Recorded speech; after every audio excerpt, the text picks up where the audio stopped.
The tariffs will also hurt consumers around the world. It will be felt immediately. Millions of citizens will face higher grocery bills. Medication will cost more, as well as transportation. Inflation will go up.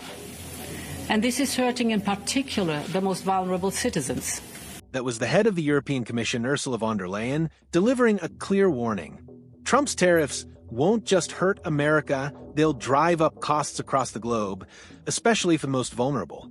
But what if the economic fallout is far worse than higher grocery bills? According to new data, the U.S. could lose as much as $2 trillion if this trade war continues to spiral. And it's not just about numbers. This fight is dismantling decades of trust between Washington and its closest allies. Europe and Canada are now realigning their entire economies, canceling contracts with American giants, redirecting investment, and preparing massive retaliation. Boeing, Tesla, American farmers, no one's safe. Trump believed tariffs would make America stronger. But instead, he may have triggered the collapse of the very alliances that helped make America rich. Is this the moment the post-World War II order begins to unravel? Let's break it down. It began with metal. In 2018, Trump slapped a 25% tariff on European steel and 10% on aluminum, citing national security. The EU didn't take it lightly, but it was just the beginning. By 2025, things escalated dramatically. Trump reinstated and expanded tariffs, this time hitting European cars, auto parts, and nearly all imported goods with an additional 10% base rate. The message was clear: America first, no matter the cost. The EU, once hesitant, hit back harder than ever. They imposed retaliatory tariffs on $23 billion worth of U.S. goods, everything from corn and wheat to motorcycles and clothing. But behind the numbers, something far more dangerous was unfolding. Trust was collapsing. European leaders proposed a zero-for-zero trade model, mutual removal of tariffs. The White House ignored it, so Brussels changed strategy. Instead of negotiating, they began redirecting capital flows, supply chains, and billion-dollar contracts to new allies. Canada, Asia, even China. Markets reacted fast.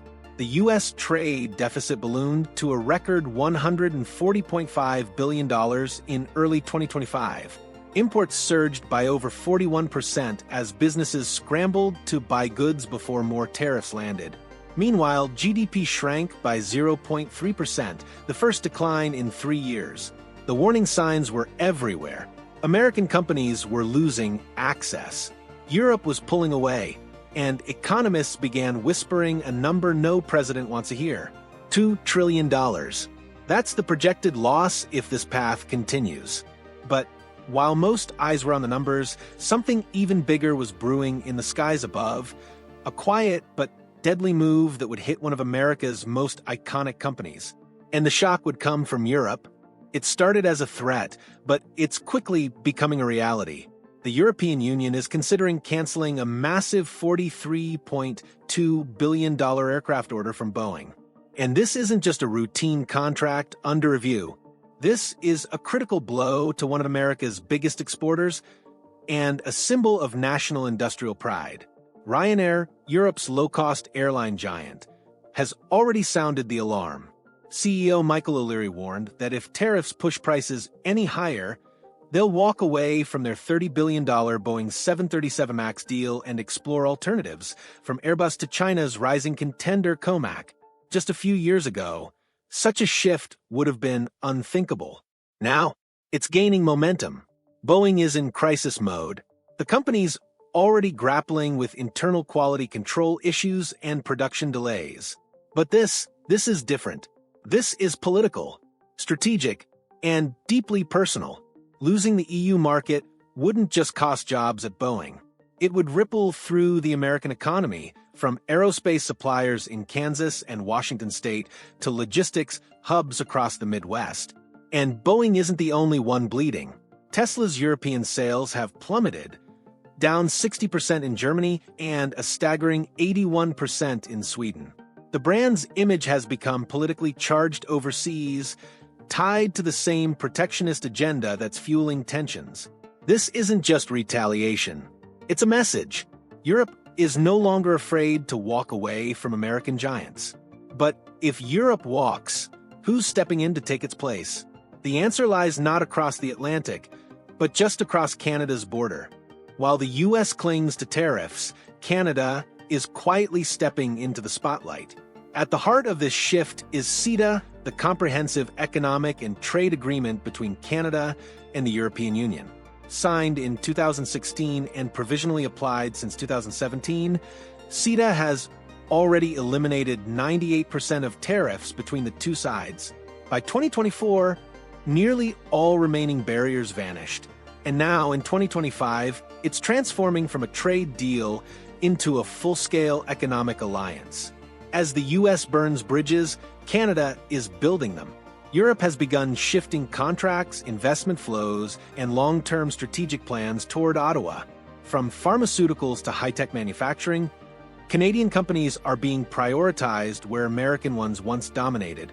The results are staggering. Bilateral trade between Canada and the EU has surged. Joint initiatives in clean energy, defense cooperation, and tech development have accelerated. In 2022, they even held a joint clean technology summit to coordinate green investment. But this isn't just about economics, it's a calculated geopolitical play. With tensions rising across the Atlantic, Europe sees Canada as a stable, values-aligned partner that doesn't come with tariff threats or political volatility. In response, the EU is ramping up joint defense projects with Canada under PESCO, its military mobility initiative. Together, they're streamlining troop and equipment movements across Europe without Washington's help. This alliance is growing in the shadows of America's trade war. And the longer the U.S. stays on the offensive, the stronger this new economic bloc becomes. But the real battleground isn't just trade or defense, it's legal. And Europe's next strike would come with a gavel, not a missile. While Trump doubled down on tariffs, the EU prepared a different kind of weapon, international law. Back in 2018, Brussels filed a formal complaint with the World Trade Organization, challenging the U.S. tariffs on steel and aluminum. The case, known as DS 548, argued that Washington's use of national security as a justification was a dangerous loophole, one that threatened the foundation of global trade. Years later, the verdict was in. In 2022, the WTO ruled in favor of the European Union. The judgment was clear: the U.S. had overstepped. National security couldn't be used as a blanket excuse to punish allies. Armed with this legal victory, the EU moved fast. It launched a $114 billion retaliation plan targeting key U.S. exports: Boeing jets, American cars, tech, agriculture. And with every step, Europe leaned on the legitimacy of the WTO ruling. Even more aggressive moves followed. The EU prepared to cancel major U.S. contracts and expand cooperation with alternative suppliers in China and Asia. It wasn't just economic, it was symbolic. A message that Europe no longer viewed Washington as a reliable partner. Meanwhile, EU member states like Spain began rolling out massive support packages, $15.6 billion, to shield industries like olive oil and autos from the fallout. It was a clear sign Europe wasn't backing down. It was digging in. And back in the U.S., the impact was growing. Farmers in the Midwest watched as exports to Europe dried up. Small businesses faced soaring costs. Consumers paid more for goods made with European parts. The legal win gave Europe cover. And America? It was left playing defense on every front. But as legal battles flared, the EU's true strategy was unfolding on a global scale. The EU wasn't just reacting, it was reshaping the future. While the U.S. battled tariff retaliation and courtroom losses, Europe quietly launched a global economic offensive. New trade routes, new partners, a new map of power that leaves Washington further behind with each deal signed. At the center of this shift, clean energy. Under the REPowerEU plan, Europe is pouring $45 billion into clean tech and up to $800 million into green hydrogen by 2030. With countries like Germany and Spain investing heavily in renewable energy, the EU isn't just preparing for energy independence, it's preparing for economic leadership. To make it work, Europe is forging new alliances fast. Deals with Egypt and Morocco are already underway. Free trade agreements are being expanded with Vietnam, Malaysia, and even Saudi Arabia. These aren't just trade partners, they're future energy hubs. And while the US locks itself in protectionism, the EU is opening doors. Green diplomacy, global investment, technological cooperation across borders. But it's not just economic. The EU is using this strategy to rebuild its post-Brexit defense policy, too. With the UK out of the bloc, Europe has accelerated cooperation through PESCO and the European Defence Fund, funding joint military research and reducing reliance on American-made systems. Canada's already on board. The UK is cautiously re-engaging. And across every move, one thing is becoming clear. Brussels doesn't want to be a sidekick anymore. From Boeing cancellations to billion-dollar energy projects, every decision Europe makes now seems designed to answer one question. Can we build a world without depending on America? And judging by what's already happened, maybe they already are. The numbers are staggering. The alliance is shifting. And the message from Europe couldn't be clearer. They're no longer willing to play by Washington's rules.